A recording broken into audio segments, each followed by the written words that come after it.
Hi, Meliss. Thank you so much for being part of the summit. I'm so excited to be here. Thank you so much for having me here, Dallas. I am so happy to have you. As I was telling you before we hit record, I've just been a fan of yours for so long, and I'm really excited to dive into this topic about affirming your worth as a writer. I think it's so important for mindset on so many stages of the journey of writing and publishing a book. Before we dive in, let me just read your little bio in case people haven't met you yet, and then we'll dive into this topic. All right. So, Meliss Jakubovic, also known as in the industry as the lead generation genie, is an online marketing strategist and business growth expert to coaches and healers. She's also the founder of Meliss Marketing, author of #expert and your step-by-step guide to an abundance of aligned clients and consistent income finally, and host of the Marketing Tips with Meliss podcast. She helps coaches and healers add 10K to their monthly revenue and fill their programs so they can make an impact in the lives of others and abundance and freedom in theirs. So, Meliss, just thank you so much for being here. I thought maybe before we get started, you have a beautiful affirmation deck that you have designed and created, and I thought maybe if you want to just pull a card Sure. from the deck just to kind of get us started and see what Okay. affirmation the universe wants us to have today. All right. Thank you. Yeah, it's called the Spiritual Entrepreneur's Affirmation Deck. And this is something I wanted to make for years and years. A little loud when I shuffle. um, let's see what we get today. Ooh, people appreciate me for the work I do. Oh, I love Appreciate that. what I do. Yeah, It's beautiful. yeah. I like to put it in this little picture frame I get from the drugstore, and Hmm. I can see it all day long on my desk. I love that. Well, maybe we can even just before we get into this idea of like thinking about affirmations around our writing practices, like our worth as a writer. Do you want to just share? Maybe someone watching loves the idea of having an affirmation card deck, but hasn't really, had one before. So, do you want to share some ways that people can use a card deck like yours to kind Oh. of surround themselves with those affirmations? Yeah, well, if you're watching this, you see I'm just always surrounded by affirmations. My office, my bedroom, I have sticky notes with affirmations. It's just a really big part of my life. And I've used that to grow my business. And, entrepreneurship's really hard. Sometimes there's ups and downs. And so I use that to just keep my mindset even keeled. And that's why I wanted to create my affirmation deck. So what I like to do is every morning, I just close my eyes and I take a few deep breaths very slowly and I envision what I want the day to look like, or I set an intention for, how many sales I want to make, how many people I want to connect with, what I want to create today, and just guide me where I'm going for the day. And then I shuffle and I pull a card. Whichever card I pull, I feel is the message that I need to hear. And so this is an affirmation every day that I like to keep it near my desk so I can see it several times throughout the day. And every day it's a new day, a new affirmation. And it's pretty amazing how the affirmations that come out are the ones that I need to hear most. Mm. Sometimes people use it as a way to overcome something that is bothering them. So they might not do it just in the morning, but they might feel like I'm just having a crappy day. Things aren't going my way. Let's pull a card or even three cards and then just focus on what that affirmation really means. And it just shifts the mindset to be more positive, and then you can attract more positive things. I love that so much. I think and that would be such a great practice for people listening to bring into their writing sessions to think about. I also have sticky notes with affirmations on my monitor, but I love there's kind of this element, like you said, um, of getting what you need to hear that day when you pull that card. You don't know what it's going to be, and then you can just find the meaning in it, how it speaks to you in that time. So I think that would be something beautiful if this is intriguing you and you're watching and you don't use affirmations yet, or maybe you don't use a card deck to bring that into your writing practice and see what it might even pull up some new ideas or inspiration Yeah, that you weren't it can thinking be like about. a writing prompt for the day, even. Yeah. Yeah. And it's great. A lot of writers will do some free writing at the beginning just to kind of like, do some morning pages, let themselves purge whatever chatter in their head. So yeah, using it as a writing prompt would be great. Well, I love that. Maybe we can talk a little bit about how affirmations relate to this idea. Like if someone is listening to this and they just feel like, I really have a story inside of me. But I'm not quite sure, how to actually make this into a book or get my book born. I think a lot of people have fears and doubts come up throughout the writing process. How do, affirming our worth as a writer, this idea of affirmations, how can that help us get the story like out of us and into the world? Well, I feel like everyone has a story to share. And as we get older, we have more and more stories that have kind of become part of our life, our experience, and our journey. And so, me sharing a story and you sharing a story and someone else sharing a story, we're going to have very different perspectives on how we move through life or just based off of our experience. And so it's nice to hear other people's perspective. And that's how we learn. We only have the perspective that we have and the experience that we have. So everybody's story is important and it's different, it's unique, and it's special. And it's a great way to learn about what commonalities you do have with other people. So if I hear your story and you hear my story, I'm sure we can find things in common, even if our stories are radically different. So it's a way to also bring people together. I've shared things on my social media before that I felt a little bit scared to share. And that kind of feels like that writer's block or that fear of writing. But it's amazing that the moments that I've shared that were the scariest are the ones that have brought me the most engagement, the most connection. I've built the best relationships. People have messaged me and said, thank you so much for sharing that because I'm going through the same thing. And so it really does bring us together, and it brings like another element to this human experience when you're able to open up. So instead of hiding behind your story, it's very empowering. And it also kind of clears the energy that's inside of you that you might feel tension around. And now that you've shared it, there's this release, and you yourself can feel like, oh, and more at peace. So I love that. And I love the way you describe kind of clearing that energy. I think that's so true. And I think for so many of us, we actually can feel like we just feel so much different with the act of, and I kind of think of it as like a multi-process, especially if you might be scared to share it with others. Like even just writing it down for yourself first is a great like first step to kind of get it out of you. And then as you're saying, often the stories that feel most personal or that we feel most alone in are actually the ones that when we share them, we get that connection and that understanding from others saying, oh my gosh, I've been there too. And that can be so affirming to us to realize that even the hard times that we've gone through, like if they're able to help someone else or shed light for somebody else or make somebody else feel understood, I just think that can be so affirming for us. yeah, absolutely. And then you realize you're not alone, and everybody's having a personal experience. And there's so many different areas of our life. So if you're feeling like this one area of my life, I'm really not doing well in, and I want to keep it a secret, I mean, you can share that, and someone else is going to also share the struggle in that same area. Nobody has a perfect life. Even if you think they do, or you see them online, there's some area of their life that's lacking. And if you can bring light into that, it makes you feel lighter when you release it. I love that so much. And I have many clients that I've worked with that speak to this, where they have something that a book inside of them for like 20 years or some experience, far back in their past that through writing about it, they're able to release it and they just feel such a sense of freedom that they never, expected would come, and healing through this A lot of through growth. writing Yeah. about it. Yeah, I love that. Well, maybe we can talk a little bit about affirmations, particularly when it comes to fears. So this idea of like thinking about what scares us, how can, when we recognize that, like how can we bring in affirmations or how can we affirm that to help us feel like even if we're scared, we're still able to move forward? Well, all the great things that happen on the outside of our comfort zone, as we know. So when Mm-hmm. you're feeling that sense of fear, you have the option to either clench up and hold on to it, or to just like let it flow from you and see what's on the other side.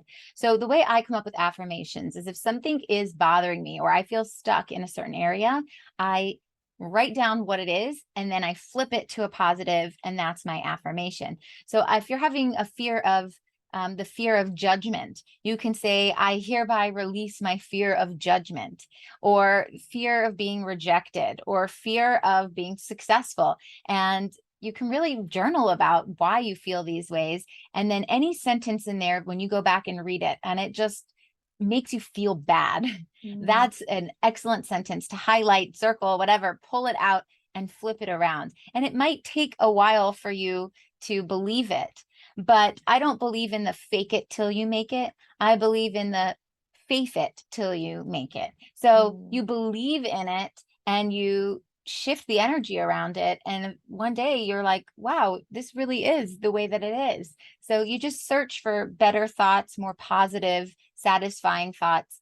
And to me, that comes from the negative thoughts. So you learn what you don't want, and then you switch it into what you do. I love that. Could you give any more examples of that idea of like recognizing that negative thought and then the way to kind of switch that around so it becomes more positive, or like this affirmation that we're trying to Yeah, change that belief? if for writers, let's say, if they're writing and they say, you know, I'm not a good writer and nobody's going to read my book. That's a very negative thought. And when you read it, it doesn't make you feel good. So that would be a good thing to switch. And you can say something very completely opposite, like I'm a great writer and everyone's going to love reading my book. But sometimes that might be very hard jump to go from everybody hates me to everyone loves me. So it can be something in between, like every day I write, I become a stronger writer. And that's like the pathway from the negative to the positive, where every day you say that, that's actually true. And that can get you closer and closer to that extreme opposite as well. I love that. It's almost like kind of a bridge belief to get us from this negative into this positive where we want to be. Exactly. Yeah, I love that so much. Okay, I also wanted to ask you a little bit about there's so much in writing. I mean, as in life, as in being an entrepreneur and trying to build a business, there's a lot that's within our control, but there's also a lot that can feel outside of our control. So talking about trying to find readers, getting published, like winning book awards, selling your book. I think a lot of these things we have some control over the book that we're writing, but can feel out of our control too. And I think affirmations can be really powerful with this idea of like manifesting or attracting these positive things that we want in our life. Do you want to talk a little bit about sort of like using affirmations to attract success, whether it's around our books or our business or just our lives in general? Well, there's so many different outcomes to every single thing we touch. And not everything that we start is going to finish the way that we want it to, but they are stepping stones to other opportunities, other doors open. So every time you take action towards something, you're opening other doors, and then you have all these different pathways that you can choose. So just staying positive means that more and more doors of opportunity are going to open for you. And I feel that when we stay negative, we just see, we started this book, maybe we wanted to be a bestseller and we weren't. So that's a negative. So we are unsuccessful. But really, your book could not be the bestseller, but it could help you get a gig at a speaking conference, and you're on stage for that. And there you meet the love of your life or your next best client. So instead of thinking like, it has to go point A to point B and everything else is a failure, just moving forward and trying new things and working on things that excite you are going to lead you into a path that can bring you happiness, as long as you're not closed-minded and you see the doors open around. So that's what I love that. And I think when we're so focused on the door that we think we want, we can just completely lose sight of all those other doors, all those other opportunities that are before us, that it's almost like we have tunnel vision and we don't even see them. Right. It's just taking action. I think the people that stay stuck are the ones who only see the one path forward. If it doesn't work for them, they're still here stuck. Then you're working in frustration. Frustration cuts down creativity. Then you don't have the creativity, so you can't create. And so you just never grow. And I'm all about growth. So just like kind of being in the flow of it is going to move you in whatever direction is supposed to move you in.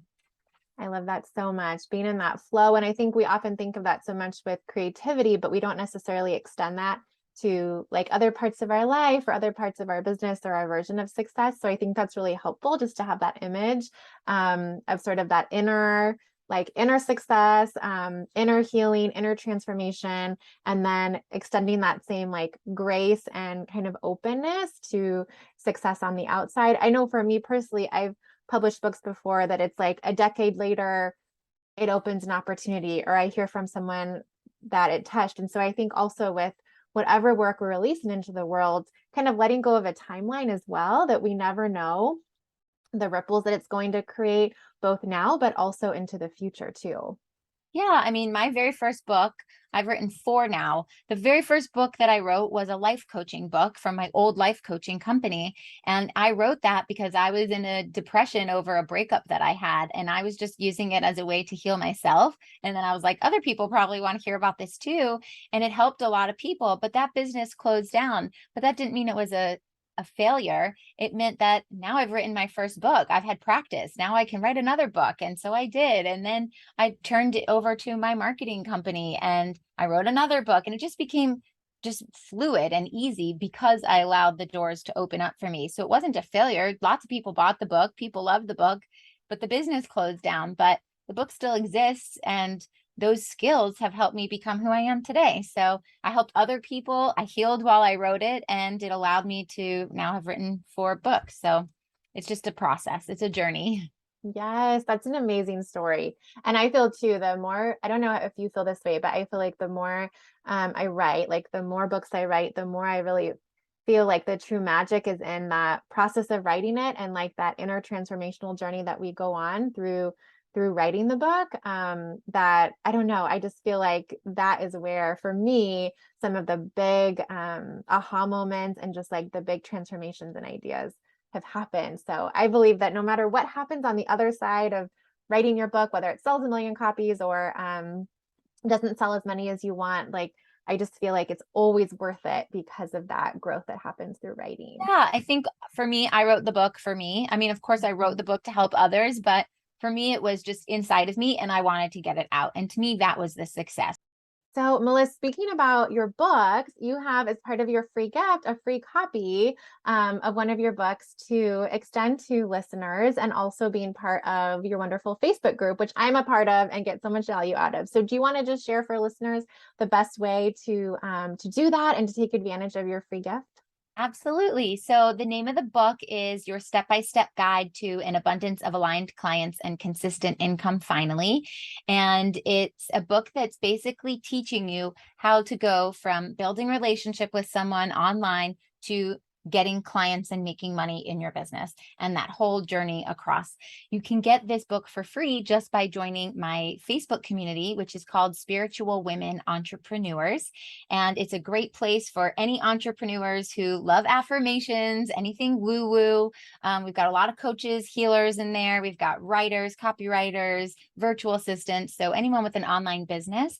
And in there, I have a lot of world-class trainings and a lot of free guides and things. So in addition to the book, you can get all of that in there, and you can get that at spiritualwomenentrepreneurs.com. Wonderful. And I'll include the link below too in the notes. And then what are the best ways for listeners to get more of you in addition to joining the group, like to follow you, to find you? I love your newsletter, which I subscribe to. Do you want to just share ways that they can get in touch with you? Yeah, absolutely. Well, the group is a great way to find access to almost everything. My website is melissmarketing.com, and my affirmation deck is up on there in the shop as well. But you can connect with me on Facebook, Meliss Marketing, and also my personal page, Meliss Jakubovic. And then on Instagram, it's Meliss_marketing. And there's no A at the end of my name. It's just Meliss, 1 L, 2 S's. Perfect. Thank you so much, Meliss. I loved talking with you. And just thank you so much for sharing your grace and your encouragement and your affirmations with us today. I'm so grateful to be here. Thank you so much, Dallas.